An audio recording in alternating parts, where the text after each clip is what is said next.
J'ai pressé la détente sur la tempe de mon beau-frère, le bruit sec de la détonation résonnant comme un glas dans la cour d'honneur de l'école militaire de Paris. Du sang chaud a giclé sur mon uniforme impeccable, éclaboussant les épaulettes dorées que j'avais portées avec fierté pendant 12 ans.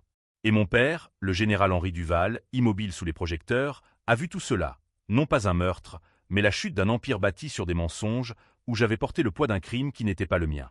C'était une nuit d'octobre, l'air chargé de cette humidité automnale qui colle à la peau comme un remords inavoué. Les feuilles mortes tourbillonnaient sous les pas précipités des officiers, alertés par l'alarme silencieuse de leurs instincts. Moi, le capitaine Alexandre Duval, fils du grand général, je n'avais pas bougé, le beretta encore fumant dans ma main gantée. Les yeux de mon père, ces yeux d'acier forgés dans les sables d'Algérie et les tranchées du Kosovo, se sont posés sur moi. Pas de stupeur, pas de cri. Juste un hochement de tête imperceptible, comme s'il avait attendu ce moment depuis des lustres. 12 ans de service loyal, ignoré, piétiné par l'ombre de cet homme que j'appelais beau-frère, Étienne Moreau, le golden boy de l'armée, l'époux de ma sœur cadette, Élise. Tout avait commencé bien avant cette nuit fatidique, dans les couloirs feutrés de notre maison familiale à Saint-Cloud, où les portraits des Duval ornaient les murs comme des trophées de guerre.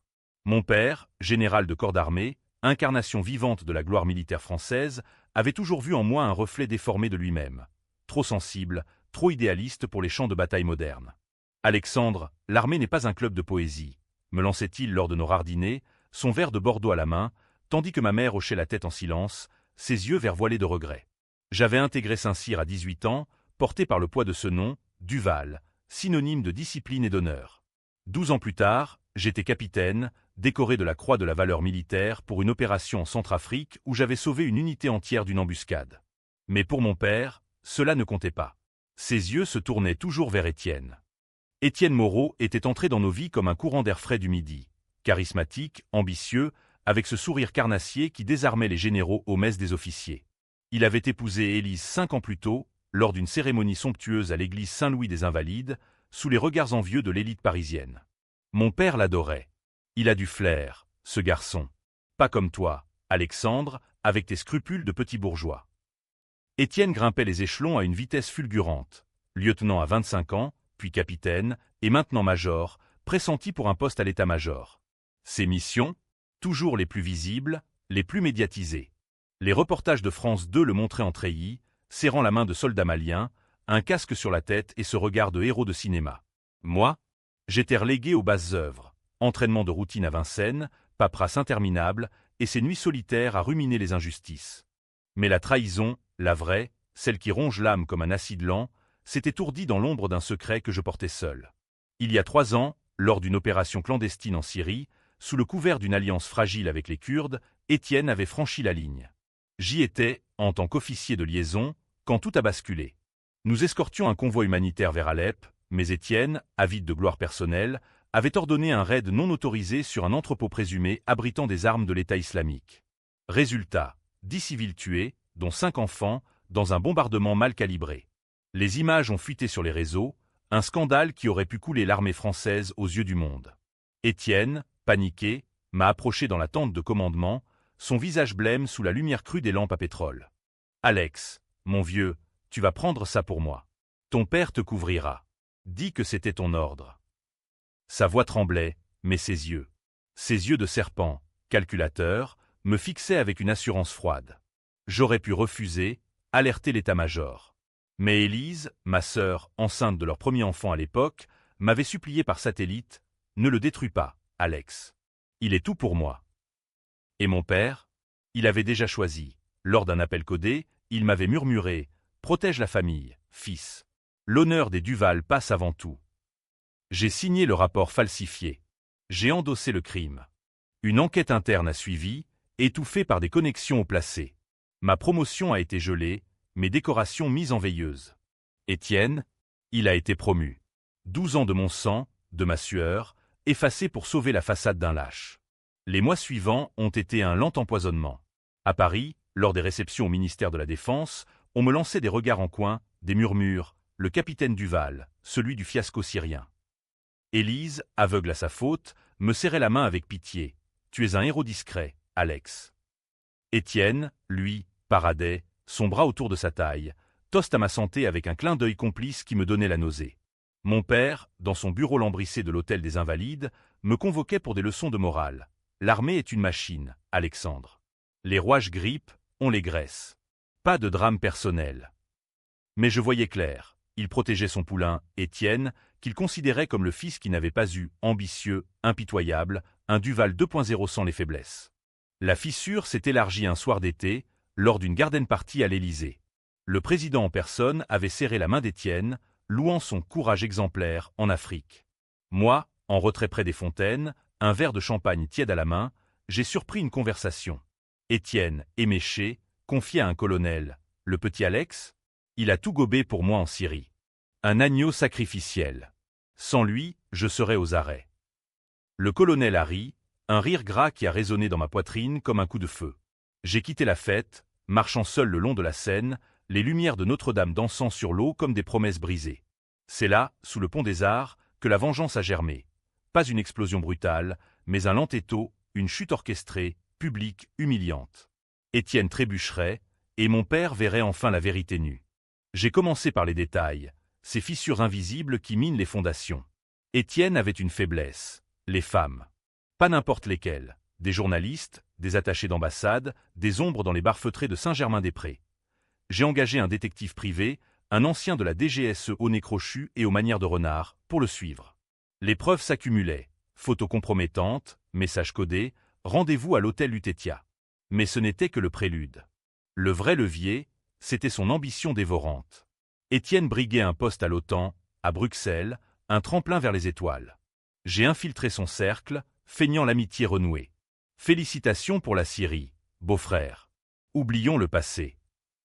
Il a mordu à l'hameçon, me confiant ses plans lors d'un dîner arrosé au Fouquet's. Un contrat d'armement douteux avec un intermédiaire libanais, une commission illicite qui gonflerait ses poches. Avec ces infos, j'ai tissé ma toile. Un contact anonyme à la presse, un journaliste de Mediapart, affamé de scoop, a reçu un dossier anonyme, copie de virement, enregistrement volé lors de nos confidences. Le scandale a éclaté 2 semaines avant la promotion tant attendue. Major Moreau impliqué dans trafic d'armes, titrait Le Monde. Étienne a nié, bien sûr, accusant un complot interne. Mon père, furieux, m'a convoqué. C'est toi, n'est-ce pas? Tu sabotes la famille. J'ai nié, les yeux dans les yeux, et vu le doute s'insinuer pour la première fois. Mais Étienne, acculé, a contre-attaqué, une fuite orchestrée, me désignant comme l'instigateur, le traître de Syrie, cherchant vengeance. L'enquête s'est refermée sur moi comme un étau. Interrogatoire au Quai d'Orsay, nuit blanche sous les néons blafards. Élise m'a appelé en larmes. Comment as-tu pu, Alex? Il est innocent. Pourtant, je tenais bon. La vengeance n'était pas finie. Elle culminerait lors de la remise de Légion d'honneur à Étienne, une cérémonie publique à l'Arc de Triomphe, sous les yeux du monde. J'avais une dernière carte, le secret syrien, que j'avais gardé comme un poignard dans ma botte. Un enregistrement audio, volé lors de notre nuit syrienne, où Étienne confessait tout. Je l'ai fait parvenir à mon père, anonymement, la veille. « Écoute et juge », disait la note jointe. Cette nuit-là, alors que la cour d'honneur bruissait d'uniformes et de décorations, Étienne montait sur l'estrade, son sourire figé. Mon père, au premier rang, a sorti son téléphone discrètement. L'audio a dû jouer dans ses écouteurs. La voix d'Étienne, claire comme un glas. C'était moi, Alex à couvert. Le monde a basculé. Étienne a trébuché sur les marches, littéralement, son pied heurtant une aspérité invisible que j'avais subtilement placée. Il a chuté, son képi roulant au sol, et dans sa panique, il a hurlé « C'est Duval. Le fils. Il ment. » Mais trop tard. Mon père s'est levé, son visage de pierre fissuré par la révélation. J'ai émergé de l'ombre, le Beretta, arme de service, légalement chargé, pointé. La détonation a été le point final. Pas un meurtre impulsif, mais une exécution froide, devant témoins. Pour l'honneur des Duval, ai-je murmuré, tandis que les gardes m'encerclaient. Les menottes mordaient mes poignets comme des crocs de fer froid, tandis que les sirènes hurlaient dans la nuit parisienne, un cœur funèbre pour l'homme que j'avais abattu. La cour d'honneur, autrefois sanctuaire de l'élite militaire, s'était muée en théâtre d'un drame shakespearien. Officier figé, armes dégainées, et au centre, le corps d'Étienne Moreau, une auréole rouge s'élargissant sur le pavé ancestral. Mon père n'avait pas bougé, son regard rivé au mien, un mélange de dégoût et de compréhension qui me transperçait plus sûrement qu'une lame. « Pourquoi, Alexandre » a-t-il enfin articulé, sa voix rauque et raflée par des décennies de commandement. Parce que vous m'avez forcé, mon général, ai-je répondu, et les mots ont plané comme une sentence. Les heures suivantes se sont estompées en un brouillard de néons et de questions. La garde à vue au commissariat de l'avenue Foch, un bunker souterrain où l'odeur de tabac froid et de désespoir imprègne les murs. L'officier de permanence, un lieutenant bedonnant aux moustaches jaunies, m'allumait droit avec l'ennui d'un prêtre récitant un exorcisme raté. Meurtre prémédité d'un officier supérieur. Vous risquez la perpétuité, capitaine. J'ai hoché la tête, serein. La perpétuité? C'était un luxe comparé aux 12 ans que j'avais déjà purgés dans l'ombre de la trahison. Ils m'ont fouillé, confisqué mon portefeuille, une photo d'Élise et de leur fils, un bambin aux yeux innocents qui ne saurait jamais la vérité. Puis, l'appel, Général Duval au téléphone. Mon père, même dans la tourmente, tirait les ficelles. « Alexandre, qu'as-tu fait ?» Sa voix, au bout du fil, tremblait d'une émotion qu'il n'avait jamais montrée, pas même lors de l'enterrement de ma mère, emportée par un cancer fulgurant 5 ans plus tôt. J'ai rendu justice, père. Étienne a tué ses enfants en Syrie. J'ai porté son crime pour protéger Élise, pour protéger vous. Et vous l'avez laissé me broyer. Silence. Un silence si lourd qu'il semblait charger l'air d'électricité statique. Viens à la maison. On réglera ça en famille. En famille. Ces mots, prononcés comme une promesse, m'ont libéré plus vite que n'importe quel avocat. Les magistrats, impressionnés par le nom Duval, ont temporisé, enquête préliminaire, remise en liberté surveillée sous caution. J'étais dehors à l'aube, l'air frais de Paris me giflant le visage comme un rappel à la réalité. La maison de Saint-Cloud m'attendait, silhouette sombre contre le ciel laiteux, ses volets verts fermés comme des paupières lourdes de secrets. Élise était là, recroquevillée sur le canapé du salon, entourée de coussins brodés par grand-mère Duval. Ses yeux, gonflés de larmes, me transpercèrent. « Assassin! Tu as tué le père de ton neveu. » Son cri, un hurlement primal, déchira le silence. Je m'approchai, les mains tendues. « Élise, écoute-moi. Étienne t'a menti. La Syrie. C'était lui. » Elle bondit, griffes sorties, et me frappa au visage, ses ongles traçant des sillons de feu. « Mensonge.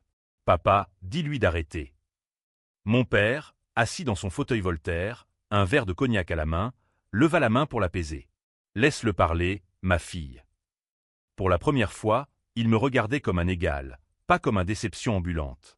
Je déballai tout, la nuit syrienne, le raid illégal, les cris des civils sous les obus, l'enregistrement que j'avais conservé comme un talisman maudit. Élise pâlit, ses lèvres tremblant. Non. Il m'avait dit que c'était une erreur technique. Mon père, impassible, sortit une clé USB de sa poche, celle que je lui avais envoyée. J'ai écouté, Alexandre. C'est vrai. Le choc la frappa comme un raz-de-marée. Elle s'effondra, sanglotant dans les bras de notre père. « Pourquoi ne m'as-tu rien dit ?» murmura-t-elle contre son épaule. « Pour te protéger. Pour nous tous. » Mais la vérité, âcre comme un café noir, laissait un goût de cendre. Étienne n'était pas qu'un traître. Il avait empoisonné nos vies, transformant l'amour en suspicion, la loyauté en fardeau. Les jours suivants furent un tourbillon de scandales. La presse, cette hydre aux 1000 têtes, dévorait l'affaire, meurtre au sommet de l'armée française. Le fils du général abat son beau-frère. Libération titrait sur la tragédie des Duval, tandis que le Figaro, plus conservateur, évoquait un drame d'honneur mal placé. Les réseaux sociaux bouillonnaient, justice pour Moreau contre vengeance Duval, des camps se formant comme des factions en guerre. Certains me voyaient comme un justicier, un Zorro en képi, d'autres, un psychopathe assoiffé de sang. Mon père, maître des apparences, organisa une conférence de presse au ministère. Mon fils a agi sous le coup d'une révélation douloureuse. L'enquête syrienne sera rouverte. Élise, brisée, se retira à Deauville avec l'enfant, me laissant des messages vocaux larmoyants. « Reviens-nous, Alex. On a besoin de toi. » Mais la vengeance, une fois amorcée, ne s'arrête pas à un corps inerte. Étienne avait des complices, des ombres dans l'appareil militaire qui avaient fermé les yeux sur ses frasques. Le colonel Renaud, son mentor, un quinquagénaire bedonnant au cigare cubain, fut le premier à tomber. J'avais des preuves, des emails interceptés, des pots de vin en bitcoin tracés via un hacker freelance, un gamin de Nanterre, passionné de cryptographie, que j'avais payé en cash. Renaud démissionna dans la honte, accusé de corruption. Puis vint la lieutenant Claire Vasseur, la maîtresse d'Étienne, une blonde ambitieuse qui avait falsifié des rapports pour le couvrir. Elle craqua lors d'un interrogatoire, balançant tout. Moreau me forçait. C'était lui le cerveau. Les auditions s'enchaînaient, un domino fatal où chaque pièce emportait la suivante. Mon père, dans cette tempête, se révélait sous un jour nouveau. Lors d'un dîner solitaire, Élise absente, la table dressée pour deux, il me confia « J'ai toujours su, pour la Syrie. » Mais Étienne. Il me rappelait moi jeune, Alexandre. Impitoyable. J'ai voulu te protéger en te faisant taire. Sa confession, murmurée sur fond de jazz de Sidney Bechet, me laissa sans voix. Vous m'avez sacrifié. Pour l'armée. Pour la France. Nous trinquâmes, un toast amer à l'honneur familial, mais la graine du doute était plantée. Était-ce vraiment pour la nation, ou pour son ego de général, ce colosse aux pieds d'argile? La tension montait, huamu comme un ciel d'orage sur la tour Eiffel. Des menaces anonymes, lettres de Taine glissées sous ma porte. Traître, tu paieras pour Moreau. La DGSE m'assigna une protection discrète, un sergent taciturne nommé Karim, qui me suivait comme une ombre. Pourtant, je sentais le piège se refermer. Étienne, même mort, avait prévu des coups tordus. Un soir, en rentrant d'une réunion à l'état-major, je trouvai ma voiture sabotée. Frein sectionné, une photo d'Élise scotchée au volant avec une lame plantée dedans. Pour la famille, disait la note. Panique. J'appelai mon père, ils viennent pour Élise. Il envoya un détachement immédiat. La nuit qui suivit fut un cauchemar éveillé. À Deauville, Élise avait été enlevée de son hôtel. Pas par des amateurs, mais par des pros. Masques, gants, une vanne noire fonçant vers l'autoroute A13. Karim et moi partîmes à sa poursuite, gyrophares hurlant, traversant la Normandie sous une pluie battante. Les indices menaient à une planque près de Caen, un hangar désaffecté de l'arsenal naval. À l'intérieur, l'odeur de rouille et de peur. 3 hommes, ex-mercenaires d'Étienne, tenaient Élise ligotée, un pistolet sur la tempe du bébé. Duval. Rends-toi ou on les bute. Leur chef, un balafré aux yeux fous, ricana. Je chargeai, Karim couvrant mes arrières. Fusillade, balles sifflant comme des vipères, le métal crissant sous les impacts. J'abattis 2 d'entre eux, le sang chaud m'éclaboussant à nouveau. Le dernier s'enfuit, mais pas avant d'avoir murmuré « Moreau avait prévu ça. Son testament, ta ruine totale. » Élise, tremblante, se blottit contre moi. « Merci, Alex. J'ai eu si peur. » Le bébé pleurait, un vagissement innocent dans ce chaos. Nous rentrâmes à Paris, sirène en berne, mais la victoire était pyrrhique. Mon père nous attendait, pâle comme un spectre, l'enquête avance. Mais Alexandre. Il y a plus. Étienne avait un jumeau. Fraternel, caché. Il prépare sa revanche. Twist dans twist, un frère secret, nourri au sein de la haine, émergeant des abysses. Le révélation du jumeau d'Étienne frappa comme un obus dans un silence de cathédrale. Un écho maléfique, une ombre jumelle sortie des recoins oubliés de l'histoire familiale Moreau. Mon père, penché sur des dossiers jaunis dans son bureau aux Invalides, me montra la photo, identique à Étienne, mais avec une cicatrice barrant le sourcil gauche, un détail qui le rendait plus sinistre, comme un diable déguisé en ange déchu. « Louis Moreau », murmura-t-il, sa voix un gravellement de gorge serré par le tabac et les secrets. Rejeté à la naissance, placé en adoption. Étienne m'en avait parlé une fois, ivre, comme d'une blague. Mais Louis, il a suivi le même chemin, armée, puis désertion pour le privé. Mercenaire en Ukraine, trafic en Afrique. Élise, encore secouée par l'enlèvement, se signa « Mon Dieu, un double maléfique ». Louis n'était pas un fantôme inoffensif. Il était le plan B d'Étienne, le filet de sécurité tordu d'un esprit paranoïaque. Des enregistrements volés, merci à mon hacker de Nanterre, révélaient des appels codés. Si je tombe, frappe fort, frère. Louis avait orchestré l'enlèvement, mais pas pour l'argent, pour me forcer à craquer publiquement, à avouer le meurtre sous pression. La presse, sentant le sang frais, titrait « Le fantôme de Moreau, un jumeau vengeur dans l'ombre ». Des débats télévisés sur CNews opposaient procureurs enragés à avocats libéraux. Duval est un héros ou un serial killer. Les camps se durcissaient, les lecteurs, ou plutôt les internautes, choisissant leur camp comme à un match de foot. Team Duval pour la justice poétique, Team Moreau pour l'ordre républicain.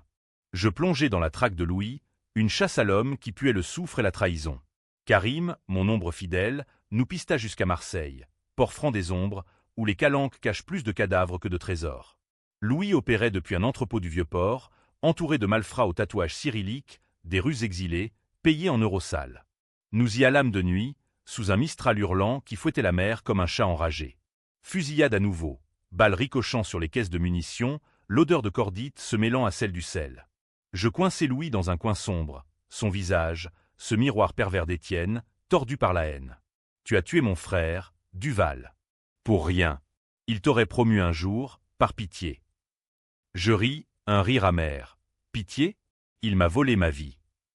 Ma lame, un couteau de commando, trancha sa gorge, un sillon rouge qui le fit gargouiller. Élise savait. Ces mots, dernier souffle d'un mourant, me figèrent. Élise savait?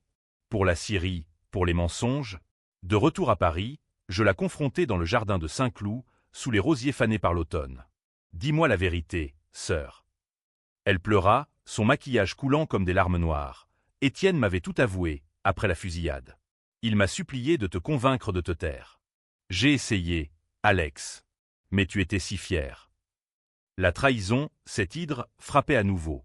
Pas seulement Étienne, mais ma propre sang. Tu m'as laissé pourrir. Elle s'effondra à genoux, j'avais peur pour l'enfant. Pour nous. Mon père intervint, sa silhouette imposante barrant la lumière. Assez. C'est moi qui ai décidé. J'ai vu en Étienne mon successeur. Toi, tu étais trop pur. Cette confession familiale, un cataclysme intime, fissura les dernières illusions. L'enquête officielle avançait, l'audio syrien authentifié, les complices de Louis arrêtés, leurs aveux corroborant ma version. Le procureur, un homme sec comme un croquant de Quiberon, proposa un deal, homicide volontaire en légitime défense, avec sursis. Votre père pèse lourd, capitaine. Mais la société, elle, ne pardonnait pas si facilement.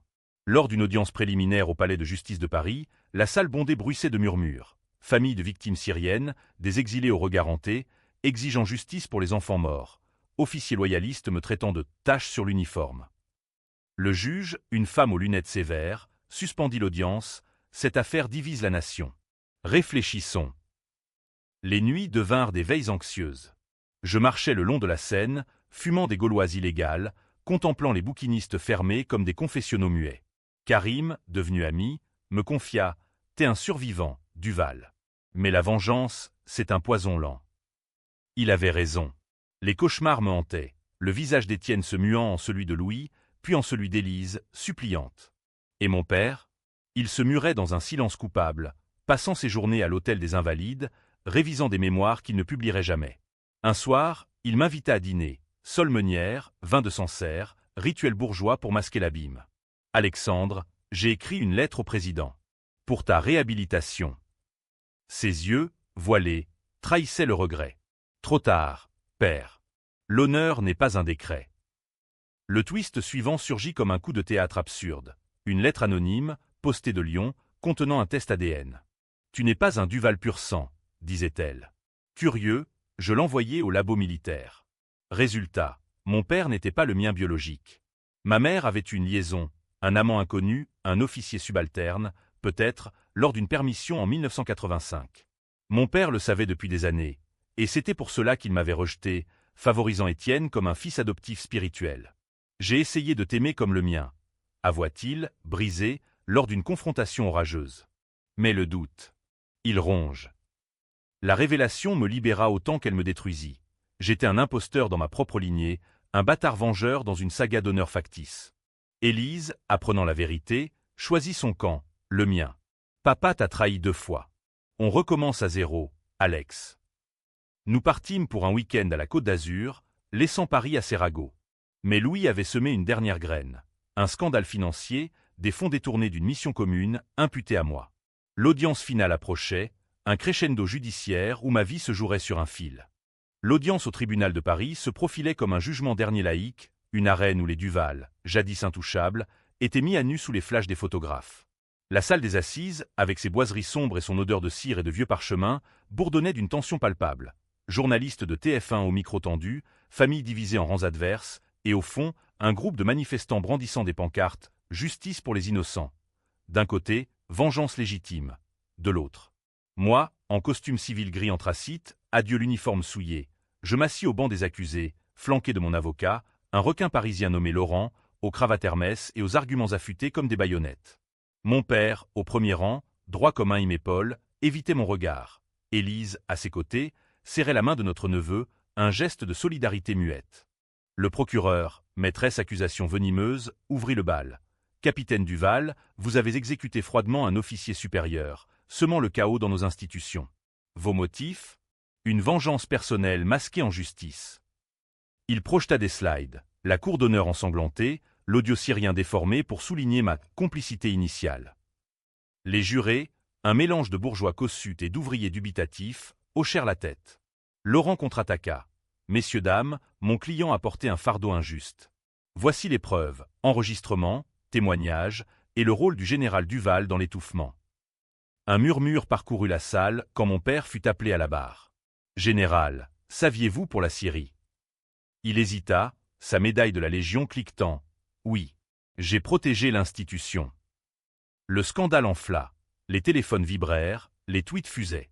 La controverse s'amplifia quand Louis Moreau fut évoqué post-mortem.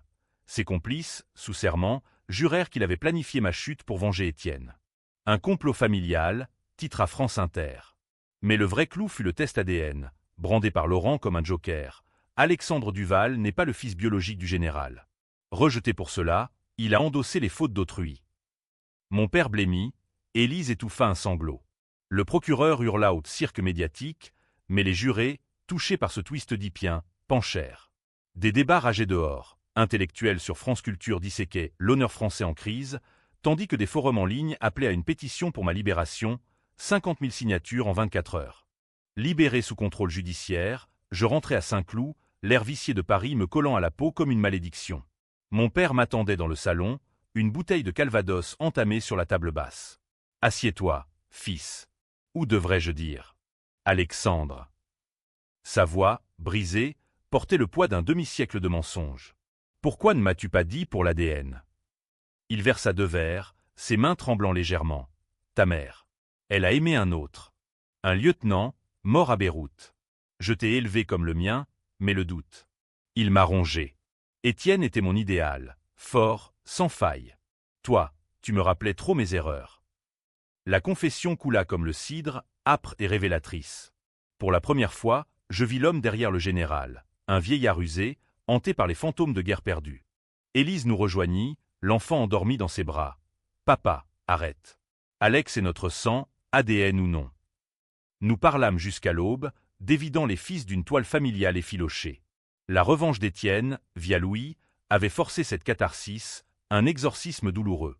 Mais la société, elle, ne pardonnait pas. Des lettres de menaces affluaient, bâtard meurtrier, crachait une veuve d'officier. Un soir, Karim m'alerte, une bombe artisanale sous ma voiture, désamorcée in extremis. Les loyalistes de Moreau. Ils veulent clore le chapitre. La tension, cette garce insidieuse, resserrait son étau. Le climax vint lors d'une réception à l'Élysée, ironie du sort. Une soirée pour les héros discrets de l'armée. Invité par mon père, réhabilité partiellement, j'y allais, cœur battant.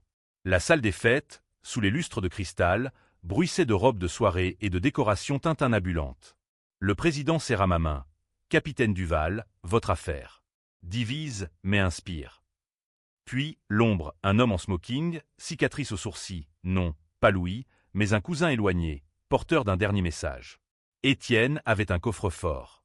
À la Banque de France, sous ton nom. Ouvre-le. Curieux, je m'y rendis le lendemain, flanqué de Karim. À l'intérieur, documents falsifiés me liant à des détournements, un chèque au porteur pour 1 million d'euros, un piège pour me faire tomber définitivement. La découverte me glaça. Étienne avait tout prévu, même sa mort comme appât final. Je détruisis les faux, mais trop tard. Une copie fuit à la presse. Nouveau scandale. Duval impliqué dans blanchiment.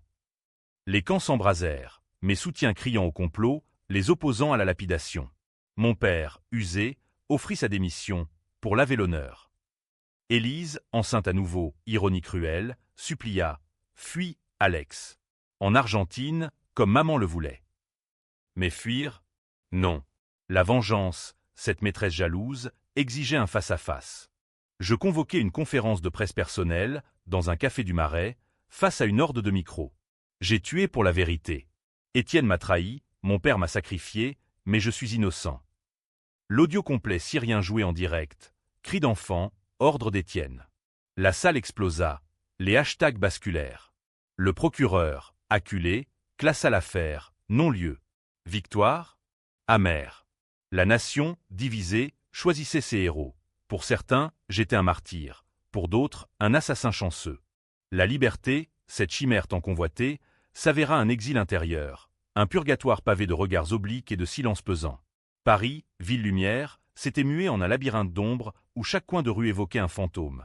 Étienne ricanant sous l'Arc de Triomphe, Louis gargouillant dans les calanques, mon père inclinant la tête dans les couloirs des Invalides. L'affaire Duval-Moreau, close par un non-lieu retentissant, laissait des cicatrices vives. Pétition pour ma médaille révoquée, campagne en ligne pour nettoyer l'armée des Duval. Élise et moi, liés par le sang et la survie, nous installâmes dans une petite maison à Versailles, loin des dorures de Saint-Cloud. L'enfant, prénommé désormais Henri en hommage ironique, gazouillait dans son berceau, ignorant les abysses qui avaient failli l'engloutir.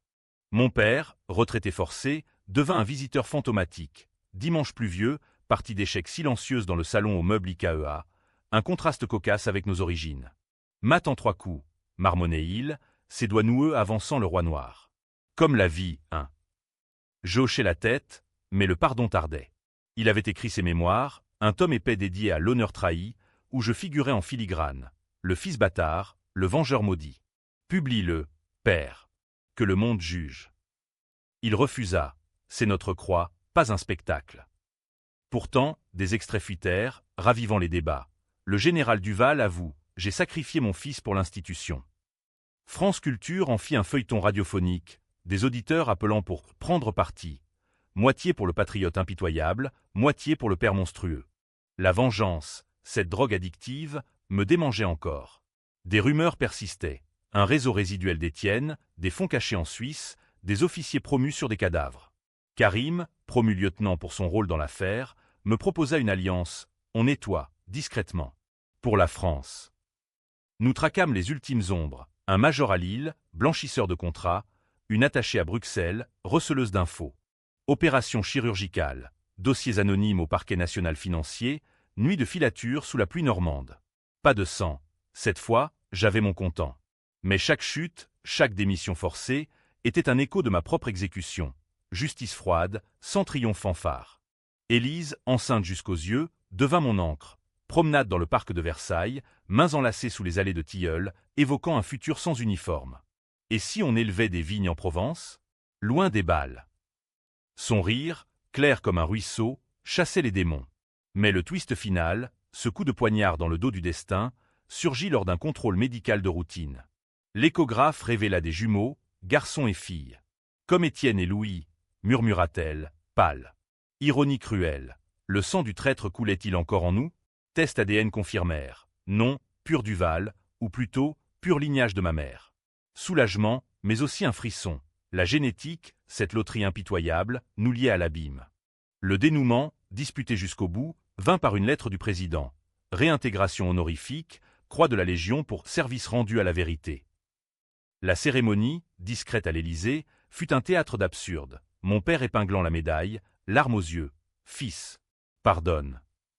Je serrai sa main, un pardon fragile comme du cristal de baccarat. Élise, alourdie, sourit depuis le public. Dehors, la presse guettait, Duval réhabilité, fin d'un cauchemar. Mais les débats rageaient encore. Forum Reddit disséquait, vengeance justifiée ou vigilantisme toxique. Podcast analysant le trauma militaire français. J'étais le catalyseur d'une querelle nationale, un miroir tendu à l'honneur républicain, craquelé, mais intact. Aujourd'hui, sous le ciel gris de Versailles, je contemple les jumeaux naissants, deux vies pures, loin des ombres. La vengeance m'a libéré, mais à quel prix? Mon père, vieilli de 10 ans en un, cultive un jardin potager, taillant les roses comme des regrets. Élise enseigne l'histoire à l'université, narrant les Duval comme une fable moraliste. Moi, j'écris, anonymement, ces lignes. Un témoignage pour les oubliés, les porteurs de crimes d'autrui. 12 ans ignorés, une balle libératrice, un empire écroulé. Était-ce justice ou folie? À vous, lecteurs, de trancher.